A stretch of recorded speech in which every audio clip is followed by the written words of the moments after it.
Hi friends, প্রতিদিনের মতো আজকেরও চলে এসেছি নতুন একটি রেসিপি নিয়ে।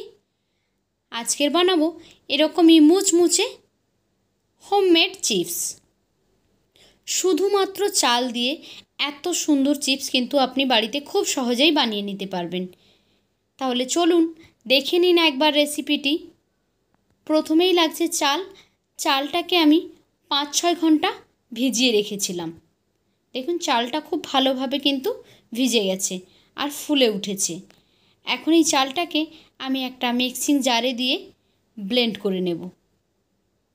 মিক্সিং জারে দেওয়ার সময় আপনারা এখানে লবণটা অ্যাড করে নিতে পারেন, কিংবা এটা ব্লেন্ড করা হয়ে গেলে তারপরে ব্যাটারে লবণ দিয়ে দিতে পারেন। দিয়ে দিচ্ছি এখানে আমি অল্প কিছুটা জল, যাতে করে ব্লেন্ড হতে সুবিধা হয় সেই জন্য। ফিরে আসছি এটাকে ব্লেন্ড করে নিয়ে। তো দেখুন এখানে ব্লেন্ড করে নিয়েছি আর ঠিক একটা ব্যাটার তৈরি হয়েছে।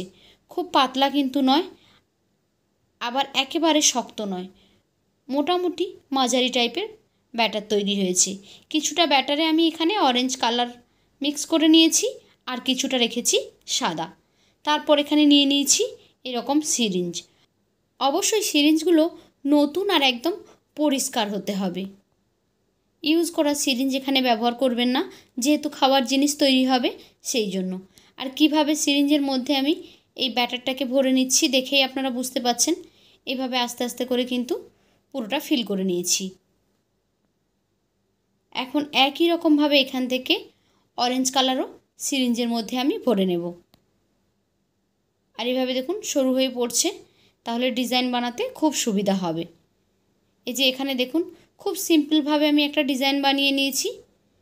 আপনারা যে যেমন পছন্দ ডিজাইন নিজেরা বানিয়ে নিতে পারেন। এখানে সব থেকে সহজভাবে দেখানোর চেষ্টা করেছি, যাতে করে সবাই ইজিলি এটা বানিয়ে নিতে পারে। অরেঞ্জ কালার আর হোয়াইট কালার দুটো কালার মিক্স করে এখানে আমি ডিজাইনগুলো বানিয়ে নিয়েছি। তো রেডি হয়ে গেল।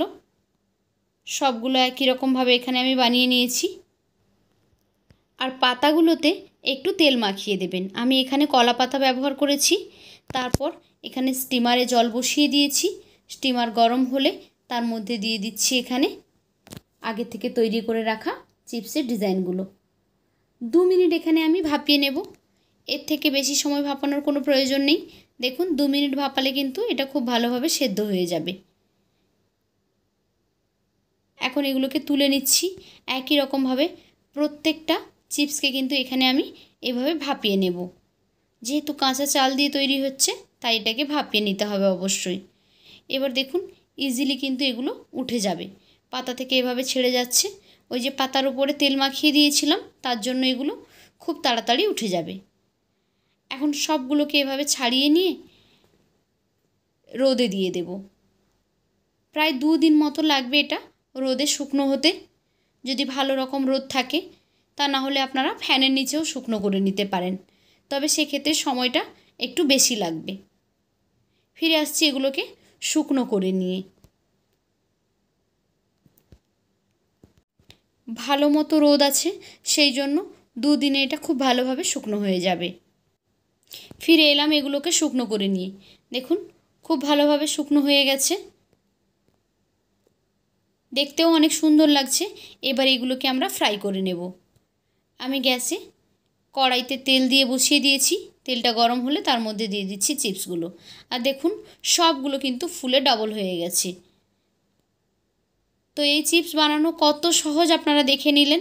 আপনারাও বাড়িতে এগুলো হেলদিভাবে তৈরি করে নিতে পারেন।